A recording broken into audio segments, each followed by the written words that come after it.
नहमदुहु व नुसल्ली अला रसूलिहिल करीम अम्मा बाद फनऊज़ु बिल्लाहि मिनश शैतानिर रजीम बिस्मिल्लाहिर रहमानिर रहीम अस्सलामु अलैकुम व रहमतुल्लाहि व बरकातुहू।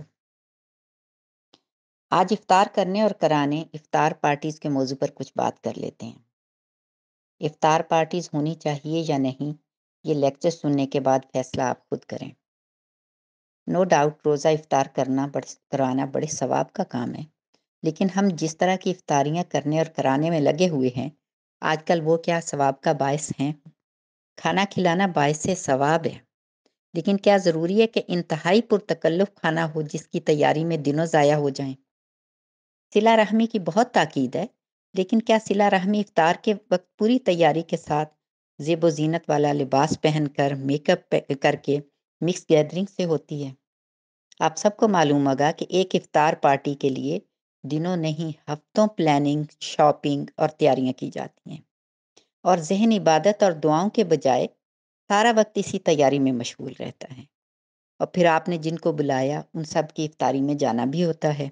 और इफ्तारी के दिन ये नहीं कि खाना पकाने का, इफ्तारी बनाने का टाइम बच गया है, ये टाइम हम अपनी इबादत में, दुआओं में सर्व करें, बल्कि वो सारा दिन भी कौन सा लिबास पहनना है, क्या तोहफ़ा लेके जाना है, किसके कपड़े तैयार हैं, किसके इस्त्री करने हैं, किसके धोने वाले हैं, इन्हीं चीज़ों में गुज़र जाता है।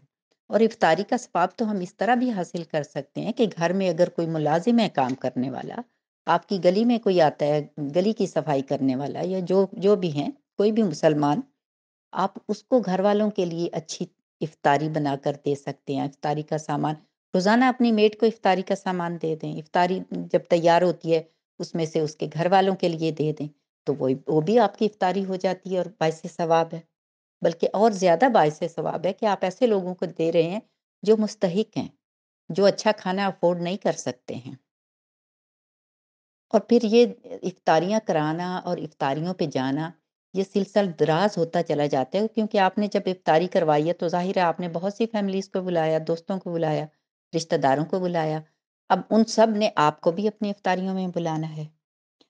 इफ्तार ज़रूर कराएँ, लेकिन रज्जे-पुज्जे दोस्तों और रिश्तेदारों की बजाय राशन खरीदें या खाना बनाएँ और मसाकीन तक पहुँचा दें। रिश्तेदारों को भी आप इफ्तार तैयार करके भेज सकती हैं। ये ज़रूरी नहीं है कि लाज़मी आप लोगों ने बैठना है मिलके और पूरा दिन पुरतकल्लुफ़ तैयारियों में और उसके बाद गप-शप में, जिसमें नमाज़ें भी लेट हो जाती हैं। फिर आप थके हुए इतना इंसान थक इतना जाता है, इतना काम करने के बाद, कि उसके बाद तरावी पढ़ने में वो चुस्ती नहीं होती है, वो मज़ा नहीं आता इबादत करने में।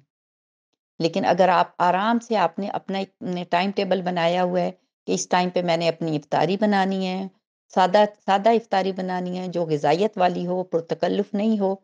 इस टाइम पे मैंने आराम करना है, क्योंकि आराम भी करना है क्योंकि रात को जागना है, कि 1 महीना अल्लाह सुब्हानहू व तआला ने हमें खाने के लिए नहीं दिया है, इबादत के लिए और दुआओं के लिए। खाना ज़रूरी है, ज़िंदा रहने के लिए ज़रूरी है।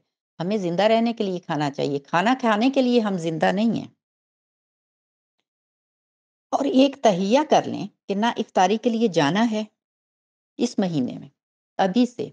आप ये अगर तहैया कर लें, मैं बहुत से ऐसे लोगों को जानती हूँ कि जिन्होंने इसी तरह से, जैसे मेरा यही उसूल था, बहुत अरसा गुज़र चुका है और देखा-देखी अब बहुत ज़्यादा आस-पास लोग ऐसे हैं, जिन्होंने यही किया हुआ है कि रमज़ान के महीने में हमने कहीं नहीं जाना है, ना हमने इफ्तार पार्टियों में जाना है, ना किसी को बुलाना है। ये हमारा इबादत का महीना है। वैसे देते हैं, वैसे हर कोई देता है इफ्तारी के लिए, मस्कीनों को पका हुआ खाना भी देते हैं, राशन भी देते हैं, लेकिन ये पार्टी से इज्तनाब किया जाता है। तो मेरी आप सबसे भी यही गुज़ारिश है कि आप भी तहैया कर लें कि ना इफ्तारी के लिए जाना है, ना किसी को बुलाना है, और ऐलान कर दें। आप देखेंगे कि आपकी देखा-देखी दूसरे भी यही करेंगे। गर्मी में इतना कुछ पकाना और जाके शॉपिंग करना और फिर तैयारी करना, ये सब कोई आसान काम नहीं है। लेकिन हर कोई लेकिन वो ये एक दलील होती है कि क्या करें, और जिन्होंने बुलाया उनको बुलाना भी है। इस रिवाज के तहत बादिल नख्वास्ता सब किया जाता है, या फिर महँगे होटलों और रेस्टोरेंट्स में पैसा बहाया जाता है, जो कि फ़िज़ूल खर्ची भी है। नंबर 1 तो ये कि अक्सर मैं देखा है कि पर्दा का कोई लिहाज़ नहीं होता है, ख़वातीन होती हैं, मेकअप में होती हैं, ज़ीनत वाला लिबास होता है। اور اس کے علاوہ بے انتہا مہنگا ہوتا ہے وہ۔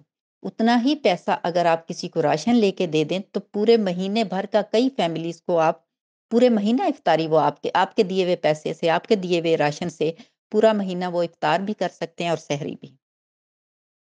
یہ ریسٹورانٹ پارٹیز جو ہیں اور ہوٹل پارٹیز جو ہیں، ایک تو پیسے کا ضیاع ہے، بے پردگی ہے، اوپر سے نمازیں بھی لیٹ ہو جاتی ہیں، بعض اوقات تراویح بھی ہاتھ سے نکل جاتی ہے، اور کبھی کبھار اگر کسی رشتہ دار نے، کسی دوست نے کوئی بات ایسی کہہ دی جو آپ کو بری لگی، تو پھر ہفتہ بھر جلتے کوڑتے رہتے ہیں اور عبادت سے توجہ ہٹ جاتی ہے۔